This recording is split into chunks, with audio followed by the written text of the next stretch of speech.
G'day guys, welcome back to the Rugby League Guru podcast. We have got our New Zealand Warriors best 17 for 2025 today, and I'll tell you what, one of the harder teams to pick, in my opinion. There's a few guys I've moved out of positions. Obviously, SJ, Tohu Harris, AFB, all left. Fisher Harris arrives. A lot of young guys that you've got to find spots for in this squad too. So a lot to talk about with this Warriors side. We'll get stuck into it in a moment.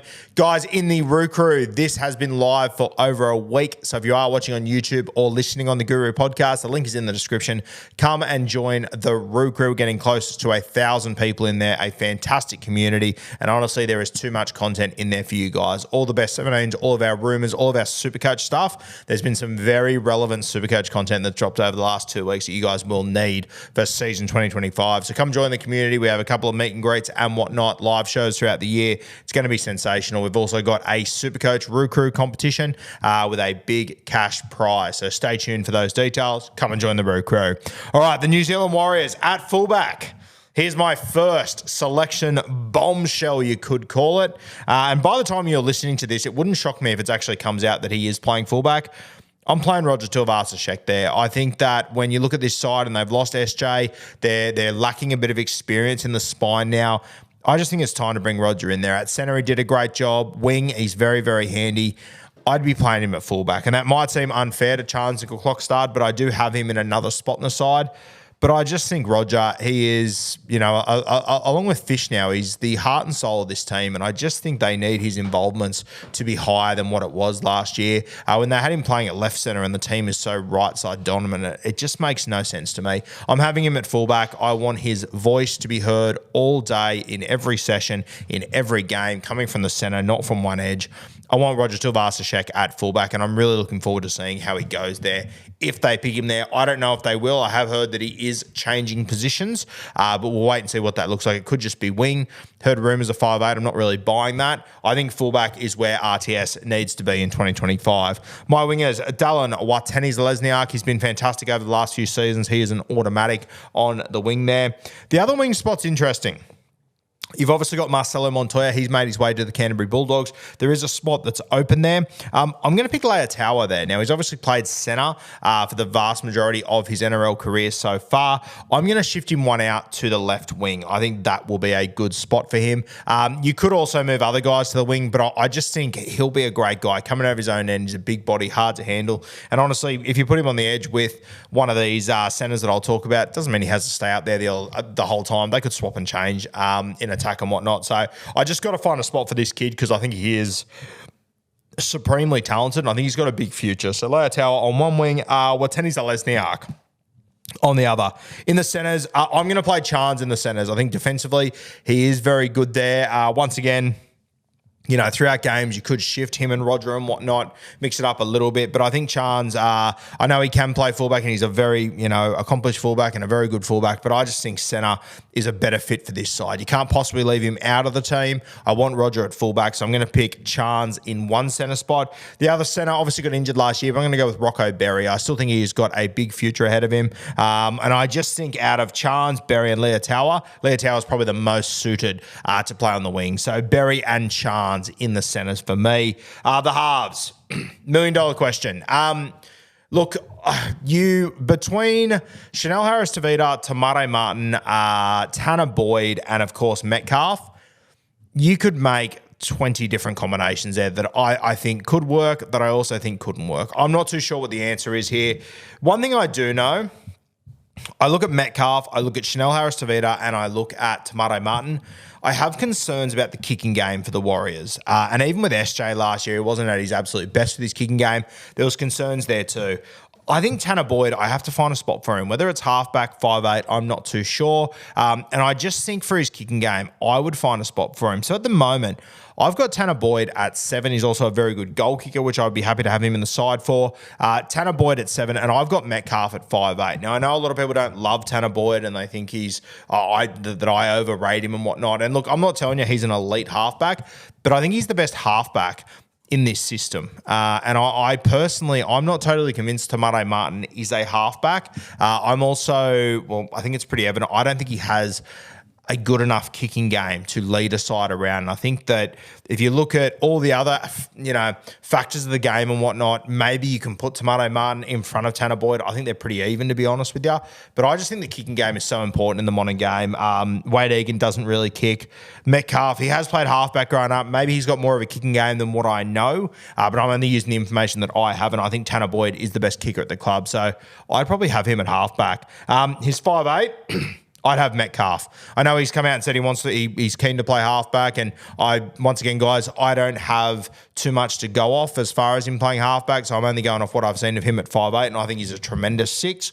So I would go with Tanner Boyd and Metcalf in the halves. That'd be my pick. Feel very sorry for Tomato Martin. I know that a lot of you will have him in your sides, and I wouldn't push back on it at all. But yeah, that's the halves combo I've gone for. So we'll see how it plays out. I do think Tomato Martin will probably start there. I think the most likely one is Tomato Martin and Metcalf. But I just think the kicking game, it would be too much of a concern for me. Let's move into the front row. These two pick themselves.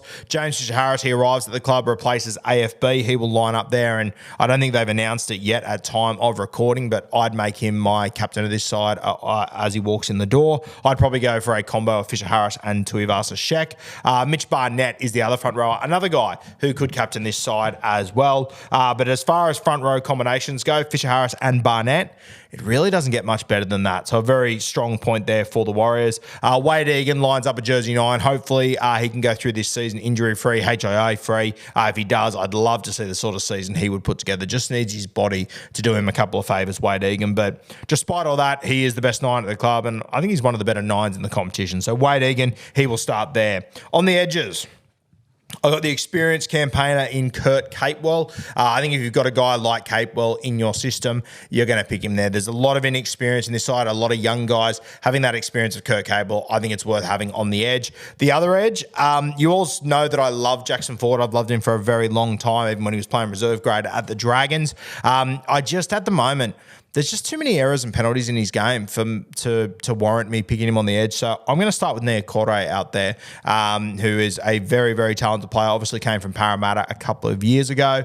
I really like him, and I think he's just a bit safer than Jackson Ford. Doesn't get through as much work, but I just think Ford at the moment, he needs to get those errors and penalties out. If you could guarantee me that was going to drop, I probably do pick him on the edge. But at the moment, I just can't walk past Nia Corday on the edge. So they'd be my 2 edge back rowers. There are a lot of young guys there that are coming through the system that I think are going to be proper elite talents. But I think for round 1 in Las Vegas, I think this is the team that you want to go for. I think you need that experience over there. My predictions for the end of the season, this second row is going to look very, very different to what it does now, in my opinion, as these young guys come through. Jersey 13. Look, Toy Harris is gone. I don't know how you replace a dude like him. I'm looking at Aaron Clark at the moment. I've got him there at the moment. I want Dylan Walker to play the 13 role, but I don't think you need to start with Dylan Walker. I want my Wars to get through the first 20 minutes, then bring Walker on. I think that's his best spot. So I'm happy to start with Aaron Clark. You start with Fish and Barnett, 2 big bodies, and then Aaron Clark, a little bit of a different body shape, tough as nails still, very similar to Jazz Tavanga. I'd be happy to see him play through the middle for the first, 35 minutes or so, and then you can bring a big boy on for him. So that's how I would go about it. Aaron Clark in jersey 13 at the moment. I considered Chanel Harris-Tavita, I really did, but I think you're starting to get too many chefs in the kitchen if you're having that many sort of ball players on the field. So Aaron Clark for me as it stands. Jersey 14, as I said, guys, Dylan Walker for me. I think he's the most versatile guy in the competition, not named Connor Watson.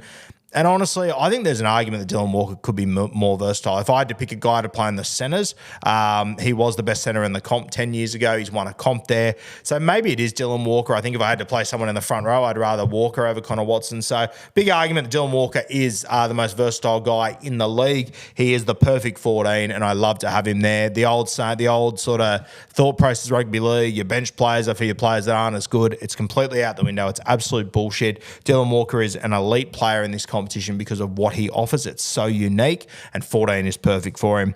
Jersey 15, I would have Jackson Ford here. Now, there are things that concern me. I wouldn't have him out there for 80 minutes. I bring him off the bench, 40 minutes, go hard. He's got a big engine. He can get a lot done in 40 minutes and have a big impact, and he's just got to sort those things out in his game to be able to get back in the starting side. Tom Ale, I would also have with him. I think he's underappreciated. I really like him. He's not, your Adam Fanua-Blakes or one of these guys, but he just does a job. He'll play, your 30 minutes off the bench. He'll do a job for you. He'll be solid. And Bunty Afoa, I've also got there as well. Two guys that I trust. Once again, not elite talents, but they get the job done. Now, I would be more than happy to swap one of those two guys for any of these young second rowers, whoever impresses the most in the preseason. If one of them, if it's a Laban, a Haliasima, Zion, if one of those guys jumps out of the ground, I'd be more than happy to put them in there. I just have to see it first. And look, guys, I'm not at Warriors training day in, day out, obviously, so I don't know who is flying. I haven't really got any mail out of there as well. Obviously, Dimitrik, he's kicking a lot of goals, apparently doing well. I think there's every chance that he could come off the bench as well. So we'll just have to keep an eye on that situation. But if one of those young guys jumps out of the ground, I am more than happy to take a Bunty or Tom Ale off the bench and put one of them on there. And once again, guys, I'm not there every day. I don't know these guys inside out to know who's jumping out of the ground. But I do think that, Dimitrik, Laban, Haliasima, these sort of guys, I do think by the end of the season, at least one, if not two of them, I think will be in the 17 week in, week out. And I think it's a really exciting time for the Warriors. They get to bring through this young crop of staff, back rowers and front rowers at a time when James Fisher-Harris is at the club. It really is perfect the way that they've timed this. So super excited to see which of those guys jump out of the ground. I don't know who they'll be. I think we'll know come trial time, though, who those fellas are going to be that can make it into this side.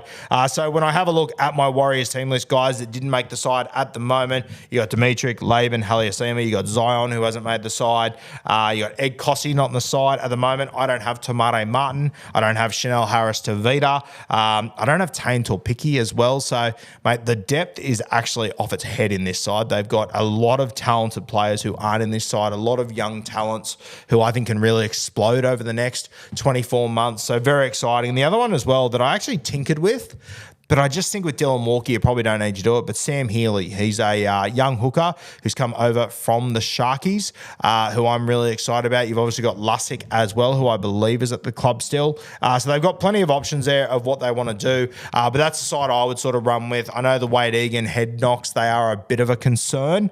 But I think you've got Dylan Walker there. He could do an all right job there. I think Tanner Boyd could jump in there if he had to as well. I think the Warriors are in a decent little spot. I don't have them in my top 8 as it stands right now for season 2025. I'd be absolutely stoked to be wrong. But we'll get a really good look at them in trials. Also see them over in Las Vegas, which will be super exciting. The first time we see James Fisher-Harris in Warriors colours will obviously be in Vegas, along with AFB for the first time in Sharkies colours. It's going to be a really fun few days over there. You might notice too, guys, I've got my Las Vegas Kangaroo Tour hat on. We'll be selling those over the next few weeks, so stay tuned for details on that. We've got limited stock. These will move fast, so if you want to be wearing one of these bad boys whilst you're over in Las Vegas cheering on your Warriors, your Sharkies, your Panthers, whoever it might be, stay tuned. That'll be at the Rugby League Guru website very, very soon. All right, legends, thank you for joining us once again on the Rugby League Guru podcast. The link for the Roo Crew is in the description if you would like to join us in there.